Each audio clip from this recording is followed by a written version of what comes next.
नमस्कार दोस्तों, मैं हूं कमल और एक बार फिर से आपका बहुत बहुत स्वागत है हमारे चैनल में। दोस्तों, आज की इस वीडियो में मैं आपको आधार यूसीएल से संबंधित सारी जानकारी देने वाला हूं। जैसा कि आप सभी को पता है कि आधार ने डिसाइड किया था, UIDAI ने, जो आधार को रन करने वाली संस्था है, उसने डिसाइड किया था कि वो CSC सेंटर पे अपने CSC के साथ MOU करेगी और वो अपने यूसीएल सेंटर चलाएगी।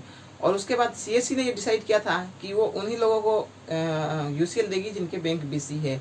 तो इस प्रकार से ये बैंक, अगर आपने बैंक BC ले ली है तो आगे यूसीएल लेने के लिए क्या प्रक्रिया रहेगी, इसके बारे में आज मैं आपको बताने वाला हूँ। कंप्लीट प्रोसेस बताने वाला हूँ। जो भी मेल CSC की तरफ से आया है वो मेल आपको मैं खोल के दिखाऊंगा और उसके अंदर जो प्रोसेस लिखा है उस पूरे कंप्लीट प्रोसेस के बारे में बताने वाला हूँ। क्या क्या रिक्वायरमेंट है, कैसे आपको करना है और कब तक ये प्रोसेस पूरा होगा, कहाँ पर आपको अपना फॉर्म भेजना है, कौन सा फॉर्म भरना है, ये सारी चीज़ें इस वीडियो में मैं आपको बताऊँगा। तो पूरी जानकारी के लिए बने रहे इस वीडियो के अंत तक और देखिए पूरा वीडियो।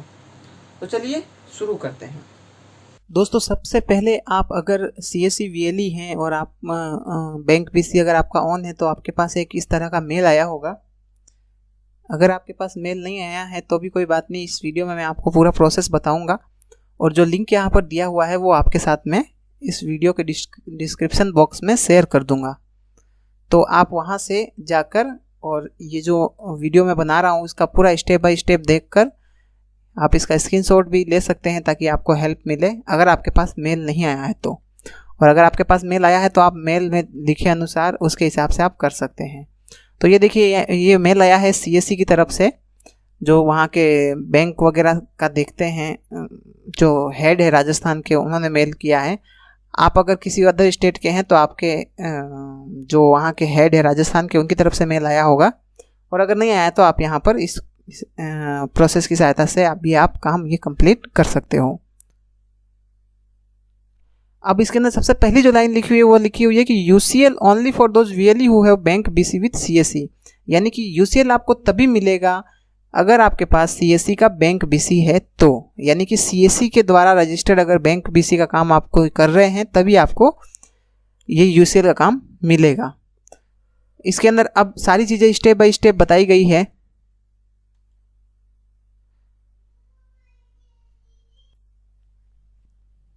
तो दोस्तों, ये जो पूरा प्रोसेस है रजिस्ट्रेशन का, UCL के रजिस्ट्रेशन करने का जो पूरा प्रोसेस है, इसको कुछ 5-6 स्टेप में इन्होंने बांटा है ताकि आप लोगों को अच्छे से समझ में आ जाए। तो पहला स्टेप इसके अंदर ये है कि आपको दिए गए लिंक पर रजिस्ट्रेशन करना है, यानी कि आपको यहाँ पर रजिस्ट्रेशन करना है। ये जो लिंक है इस पर आपको क्लिक करना है और इस पर रजिस्ट्रेशन करना है।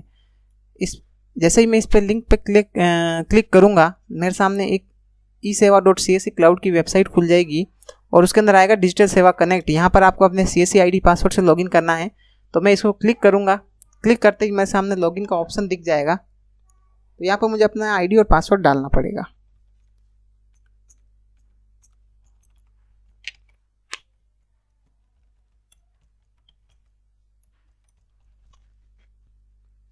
तो ये ID पासवर्ड डाल के मुझे यहाँ से लॉगिन करना है। जैसे ही मैं लॉगिन करूँगा यहाँ पर डायरेक्ट UCL रजिस्ट्रेशन के पेज पर ये चला जाएगा और यहाँ पर आपकी CSC ID और मेल ID आ जाएगी। जो आपकी CSC ID है और जो आपकी DigiMail है वो आ जाएगा। उसको आपको यहाँ से प्रोसीड करना है। कंफर्मेशन के लिए है कि ये आपने जो क्लिक किया है वही है।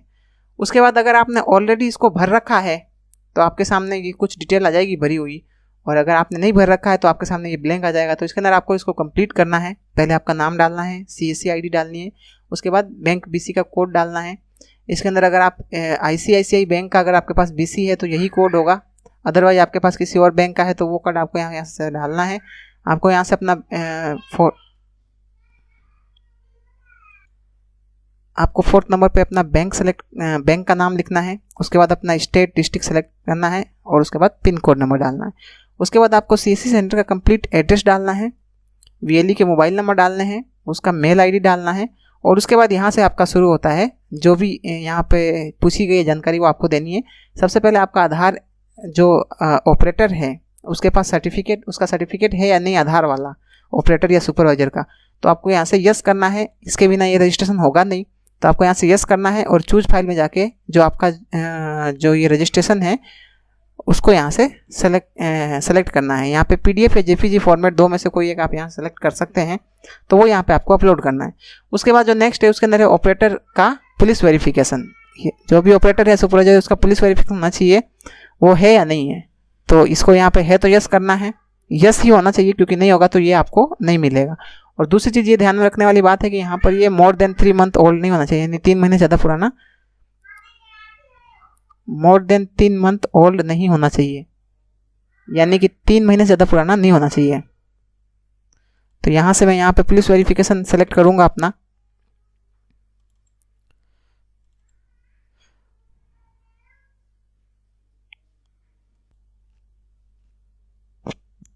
तो यहाँ से आपको ऑपरेटर का जो है पुलिस वेरिफिकेशन वो सिलेक्ट करना है। यहाँ पर ध्यान रखना है कि आपका जो फाइलें हैं ये 200 KB से कम होनी चाहिए। उसके बाद यहाँ से आपको ऑपरेटर का जो है आधार वो सेलेक्ट करना है, यस है या नो है, तो आपको यस कर देना है। उसके बाद ऑपरेटर का ऑपरेटर या सुपरवाइजर जो भी है वो मोबाइल नंबर उसका लिंक है या नहीं आधार के साथ होना चाहिए, तो यहाँ पे आपको यस करना है और लिंक्ड मोबाइल नंबर यहाँ पर डालना है। उसके बाद आपका जो है अल्टरनेट मोबाइल नंबर अगर कोई है तो यहाँ पे डालना है यस करके, नहीं है तो कोई ज़रूरी नहीं है। उसके बाद यहाँ से ईमेल आईडी डालनी है।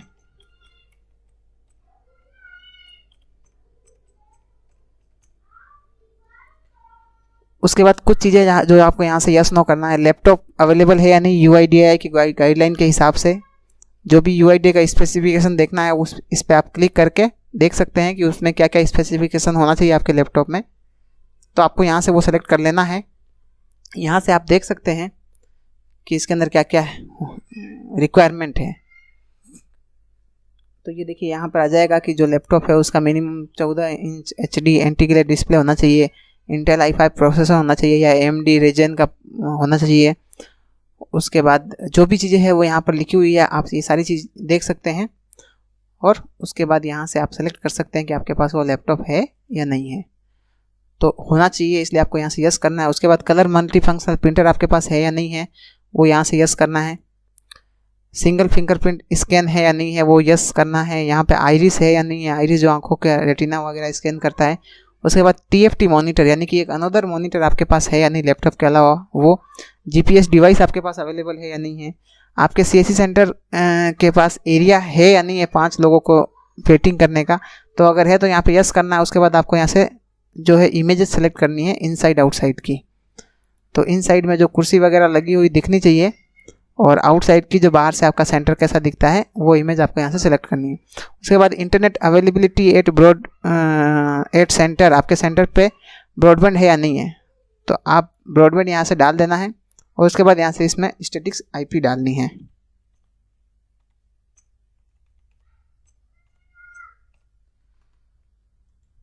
तो यहाँ से आपको स्टैटिक IP डालने के बाद ये डालना है कि CCTV कैमरा है या नहीं है। अगर आप यस करते हैं तो आपको इमेज डालनी है, तो यस डालने के बाद एक इमेज डालनी है जिसके अंदर CCTV कैमरा दिख रहा हो। दिव्यांग फ्रेंडली आपका सेंटर है या नहीं है, यानी कि रैंप और व्हील चेयर वगैरह है या नहीं है, तो वो रैंप या व्हील चेयर की इमेज डालनी है। उसके बाद टोकन सिस्टम, जो बैंक वगैरह में टोकन सिस्टम होता है नंबर लगाने के लिए, तो वो आपके पास है या नहीं है, अगर है तो उसकी फ़ोटो डालनी है। और उसके बाद टॉयलेट फैसिलिटी है या नहीं है, तो आपको यस नो कर देना है। उसके बाद आपको यहाँ पर कैप्चा डालना है। कैप्चा डालने के बाद यहाँ पर एक डिक्लेरेशन है, इसको चेक करना है। और एक बार आपको जो भी ये सारी चीज़ें आपने भरी है वो चेक कर लेनी है अच्छे से, सही है या नहीं है। और सही, अगर सब कुछ सही है तो आपको यहाँ से सबमिट पे क्लिक कर देना है। अच्छा, यहाँ पर जो स्टैटिक IP डालते हैं इसको ढूंढने का तरीका ये है कि पहली बात तो आपके सेंटर पे ब्रॉडबैंड कनेक्शन होना चाहिए। अगर ब्रॉडबैंड कनेक्शन ये है तो आपको अपने गूगल के ब्राउज़र में जाके गूगल पे टाइप करना है माई स्टैटिक IP, तो वहाँ पे लिखा हुआ आ जाएगा। तो यहाँ से अब आपको सबमिट पे क्लिक कर देना है। सबमिट पे क्लिक करते ही यहाँ पर एक मैसेज आ जाएगा, UCL रजिस्ट्रेशन एक्नॉलेजमेंट। तो आपने जो भी रजिस्टर किया है उसका रजिस्ट्रेशन नंबर आ जाएगा और आपकी ID और डेट वगैरह आ जाएगी, तो इसका मतलब आपका रजिस्ट्रेशन हो गया। उसके बाद हम जाते हैं नेक्स्ट प्रोसेस पे। तो दूसरा प्रोसेस ये है कि जो कंसेंट फॉर्म है, यानी कि इस मेल में आपको एक कंसेंट फॉर्म दिया हुआ होगा, ये देखिए ये, तो ये फॉर्म आपको भरना है। ये भी मैं इस डिस्क्रिप्शन में लोड कर दूंगा जहाँ से आप इसको डाउनलोड कर सकते हैं। तो ये आपको फॉर्म भरना है। उसके बाद जो आपका आधार वाला सर्टिफिकेट है वो आपका CSC BC का जो सर्टिफिकेट है या BC का आई कार्ड है वो आपको इसके साथ लगाना है, आपका आधार कार्ड लगाना है और पुलिस वेरिफिकेशन, ये सारी चीज़ें लगाकर इसको तैयार करना है। अगर आपके पास ID कार्ड नहीं है BC का, तो हमने एक वीडियो बना के बताया है कि कैसे आप ID कार्ड डाउनलोड कर सकते हैं, तो आप उस पर जाकर वहाँ से ID कार्ड डाउनलोड कर लें। उसके बाद नेक्स्ट स्टेप ये है कि ये सारे जो डॉक्यूमेंट हैं इन सबको स्कैन करके PDF में बना के और आपको अपने डिस्ट्रिक्ट मैनेजर को सेंड करना है। साथ ही साथ इसकी एक कॉपी जो है वो यहाँ पर इस एड्रेस पर भेजनी है। अगर आप राजस्थान के हैं तो मृत्युंजय कुमार, ये उनके नंबर है, ये उनका जो है पूरा एड्रेस है, इस एड्रेस पे आपको भेजना है। उसके बाद नेक्स्ट स्टेप जो है वो इसमें ये है कि किसी भी कंपनी का ब्रॉडबैंड कनेक्शन के साथ स्टैटिक IP एड्रेस जिसे CSC जिला प्रबंधक या समन्वय से कंफर्म करवाना, यानी कि आपने जो स्टैटिक IP डाला था वो आप अपने डिस्ट्रिक्ट मैनेजर से कंफर्म करवाएंगे। जो आपने डाला था वो चेक करेंगे। तो चेक करने के लिए भी वो यही तरीका यूज करेंगे कि वो गूगल में जाकर और उसको सर्च करेंगे तो वहाँ पे वो लिखा हुआ आ जाएगा। उसके बाद 5वां स्टेप है कि आपके जो कंप्यूटर है वो चेक करेंगे कि आपके पास ये सारी चीज़ें है या नहीं है। विंडो 10 प्रोफेशनल 64 बिट का होना चाहिए, CCTV कैमरे, सिंगल आइरिस, व्हील चेयर,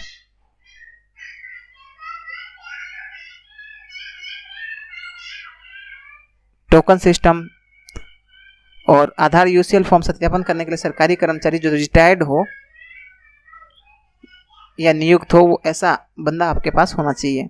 उसके बाद नेक्स्ट स्टेप ये है कि आपके लैपटॉप में ये दो जो सॉफ्टवेयर है वो इंस्टॉल करने हैं। तो ये लिंक भी मैं आपको डिस्क्रिप्शन बॉक्स में डाल दूंगा, तो आप उसको यहाँ से इंस्टॉल कर सकते हैं। उसके बाद यहाँ पर एक चीज़ लिखी हुई है कि समस्त CSC बैंक BC को अत्यंत हर्ष के साथ सूचित किया जाता है कि आधार UCL कार्य आरंभ करने के लिए अतिशीघ्र ये सारी प्रक्रिया पूरी कर ले। जितनी जल्दी जो आप काम करेंगे उतनी जल्दी आपका जो है वो BC जल्दी स्टार्ट, आधार का UCL जल्दी स्टार्ट होगा। और अधिक जानकारी के लिए अपने डिस्ट्रिक्ट मैनेजर से संपर्क करें। तो ये सारी चीज़ें आपको करनी है और इसके बाद आपका जो है CSC का जो ये सारा काम करने के बाद आपके जो है UCL स्टार्ट करने की प्रक्रिया जो है स्टार्ट हो जाएगी और होप कुछ समय में आपका जो UCL है वो स्टार्ट भी हो जाएगा। तो ये दोस्तों, अगर आप UCL सेंटर अपने CSC केंद्र पर स्टार्ट करना चाहते हैं तो ये सारी चीज़ें आप जल्द से जल्द कर लें। और ये जो भी इसके अंदर जो चीज़ें बताया गया है कि GPS डिवाइस या आइरिस, ये सारी चीज़ें आप अपने सेंटर पे अवेलेबल करवा लें, क्योंकि इंस्पेक्शन के समय ये सारी चीज़ें होनी चाहिए और इनकी अनुपस्थिति में आपका जो है वो एप्लीकेशन है वो रिजेक्ट हो सकता है। तो दोस्तों, ये था आधार UCL के लिए अप्लाई करने का पूरा प्रोसेस, जो स्टेप बाय स्टेप मैंने आपको अच्छे से बता दिया है। आशा करता हूँ कि आपको ये वीडियो समझ में आ गया होगा। अगर आपको ये वीडियो अच्छा लगा तो इसे लाइक करें, अपने दोस्तों के साथ शेयर करें और अगर आपने अभी तक हमारे चैनल को सब्सक्राइब नहीं किया है तो सब्सक्राइब कर लीजिए, क्योंकि हम इसी तरह की लेटेस्ट इन्फॉर्मेशन लाते रहते हैं जिससे आपका फ़ायदा होता रहेगा। आज की वीडियो में बस इतना ही, फिर मिलेंगे एक नई वीडियो के साथ, एक नई जानकारी के साथ। तब तक के लिए नमस्कार।